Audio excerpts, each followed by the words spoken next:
Kenapa korupsi di Indonesia susah diberantas? Baru-baru ini Presiden Prabowo Subianto mengeluarkan pernyataan yang memicu kontroversi.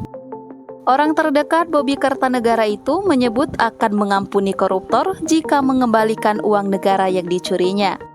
Pernyataan itu tentu mengundang decak kagum bagi para koruptor. Namun banyak pihak menilai ucapan Prabowo ini akan membuat para koruptor jumawa. Untuk tobat. Hai para koruptor atau yang merasa pernah mencuri dari rakyat, kalau kau kembalikan yang kau curi, ya mungkin kita maafkan. Tapi kembalikan dong. Meskipun tidak termasuk dalam 20 negara terkorup di dunia, Indonesia nyatanya belum terbebas dari praktik korupsi. Transparency International mencatat indeks persepsi korupsi Indonesia adalah 34 dari 100. Angka ini mendudukan Indonesia di peringkat 115 dari 180 negara, cukup terbelakang. Kerugian negara akibat korupsi di Indonesia mencapai ratusan triliun rupiah, melebihi jumlah anggaran belanja daerah yang ada. Artinya, jika uang korupsi digunakan, pemerintah bisa membuat beberapa provinsi baru atau membeli ratusan jet tempur baru. Paling tidak bisa memberi uang jajan 1 juta rupiah per orang untuk seluruh penduduk Sulit Indonesia. Memberantas korupsi itu. Tolong melalui Pak Bambang Pacul, Pak, tolong Pak, undang-undang perampasan aset tolong didukung, Pak. Biar kami bisa ngambil begini-begini nih, Pak. Tidak hanya di level pusat seperti Harun Masiku yang masih buron, korupsi juga sampai ke desa-desa. Banyak kepala desa yang kini harus mengenakan seragam orange karena menilep uang negara.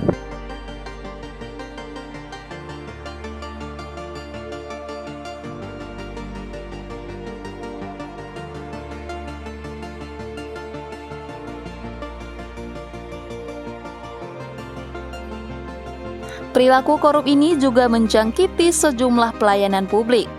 Oknum-oknum PNS kadang tak segan meminta imbalan pada masyarakat atau memotong uang yang harusnya digunakan untuk pembangunan, belum lagi para preman berseragam. Lalu banyaknya premanisme di jalan, adanya juga pungli oleh aparat, saya kira nanti akan saya perintahkan langsung Pak Kapolri, Wakapolri, sekarang itu ditindaklanjuti, nggak bisa seperti itu. Lantas kenapa hal ini masih menginfeksi? Paul M. Haywood dalam tulisannya menyebut beberapa sebab yang memicu perilaku korup. Di antaranya kesenjangan ekonomi, kepercayaan rendah terhadap institusi pemerintah, serta persekongkolan antara politisi dan pengusaha. Selebihnya adalah pengaruh sosial budaya. Tingkat ketimpangan pengeluaran penduduk Indonesia diukur menggunakan Gini Ratio pada Maret 2024 adalah sebesar 0,379.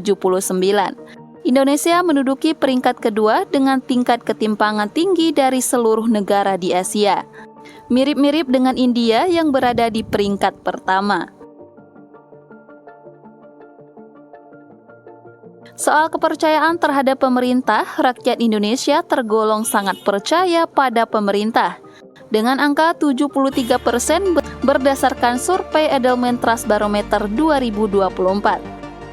Nomor 6 di dunia, sayangnya, budaya uang pelicin dan anggapan korupsi hanya sebagai seseran pekerjaan merusak hal tersebut. Terakhir adalah persekongkolan antara politisi dan pengusaha.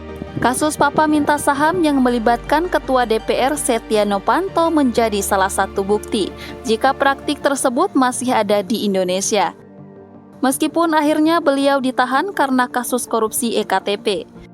Ini juga terjadi di daerah meskipun rahasia. Pengusaha akan menyokong salah satu kepala daerah dengan imbalan peraturan daerah dan hasil tambang. Sebetulnya ada banyak cara untuk menuntaskan korupsi di Indonesia.